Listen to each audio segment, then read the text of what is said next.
When we try to define operators, we can get sometimes in trouble, and we may assume that an operator exists when it actually doesn't. And so the question I want to discuss in this tutorial is an example of something that you would think maybe this operator makes sense and it exists, but it actually doesn't exist. So this will be a tutorial on operators. And the question is, we'll talk about spin system. Is there an operator that reverses the direction of spin states?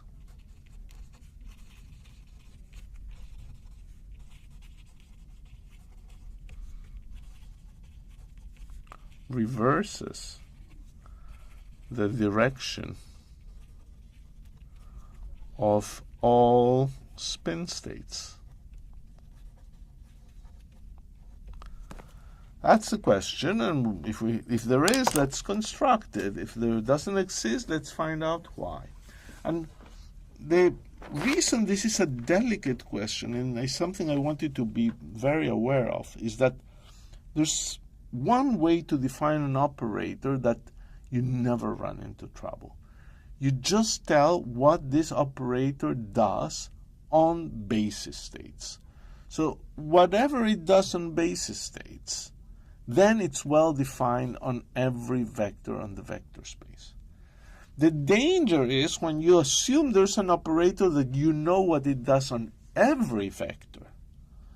Then it may happen that that's just not consistent with linearity. So this is an example. We're saying it reverses all spin states. So does this operator exist? Well, you could ask, suppose it reverses the basis vectors. Does it reverse then all directions of spin? So let's try to discuss this question. So let's assume T reverses, it must do so, the direction of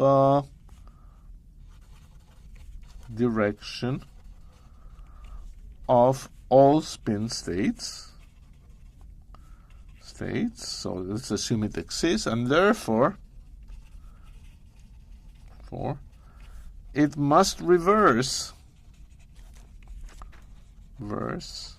the direction of the basis vectors, of the basis spin states.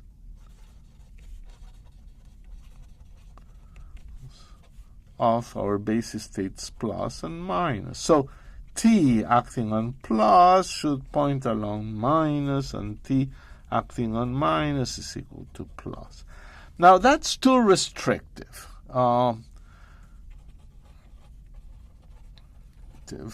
Because indeed, more generally,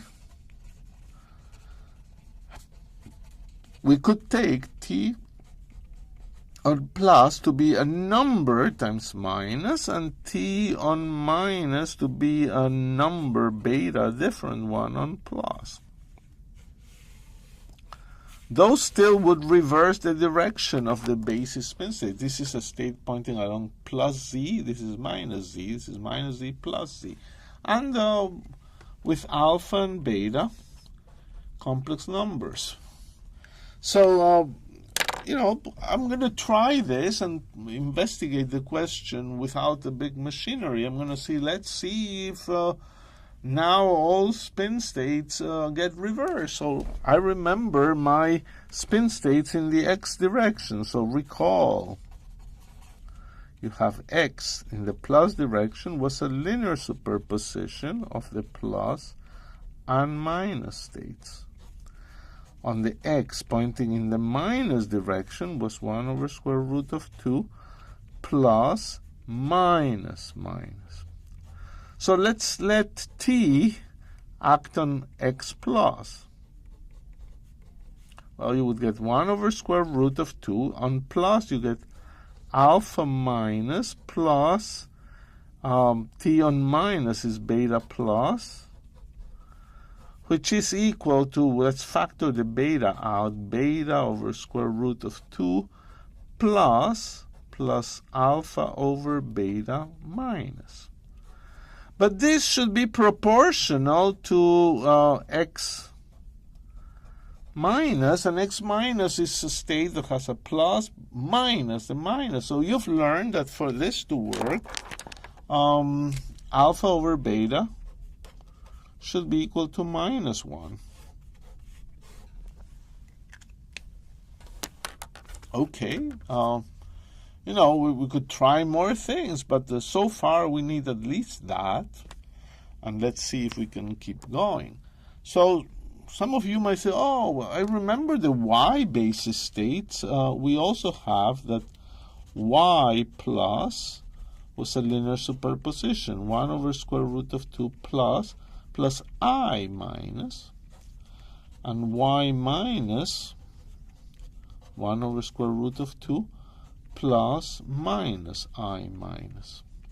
So let's try on these ones. T on y plus would be 1 over square root of 2. The plus becomes t on plus alpha minus plus I beta plus. So let's factor in I beta plus minus alpha times I over beta minus. Let's see, let's make sure we got it right. I with minus I gives you a plus, betas cancel, the alpha is correct. So that I factored it right. And now we should compare with y minus, because if it must reverse the direction of this one. But in minus, there should be a minus sign here, and the minus is there, the I is there. So this time you learn that alpha over beta should be equal to +1. Problem, contradiction, it's impossible, impossible. And you therefore conclude that there cannot be an operator that reverses the direction of all spin states. So that's an example of somehow defining by words some operator by the action on every vector in the vector space, and somehow it's not consistent. It's just not possible. So you should be careful when you assume that some operators exist. Make sure you can define them on basis vectors, and then that they do what you claim they do in general. I leave it for you as an exercise if you want to think of this more generally. And remember, the n plus state was equal to cosine theta over 2 plus sine theta over 2 e to the I phi minus, and the n minus state was minus sine theta over 2 e to the minus I phi plus cosine theta over 2 minus. And again, you can act on this state with a t, put the alphas and the betas, and try to see if you can get the n minus state, and you will see that it doesn't work. That in fact you get a condition that alpha over beta times a function of the angle phi must be a constant, and that's just impossible because phi is not a constant angle, and it really should work for all angles phi. So this would be the way maybe when you're faced with this question you would think of it at the beginning. We don't usually go very abstract from the beginning. We try and fiddle, and this is what we did, and already we figured out it's impossible. But then if you wanted to convince somebody or write an article explaining why this is not possible, you probably use a more elegant and briefer argument with some general vectors. But it's a warning, and it's an interesting example of how you have to be careful when assuming that some operators really exist.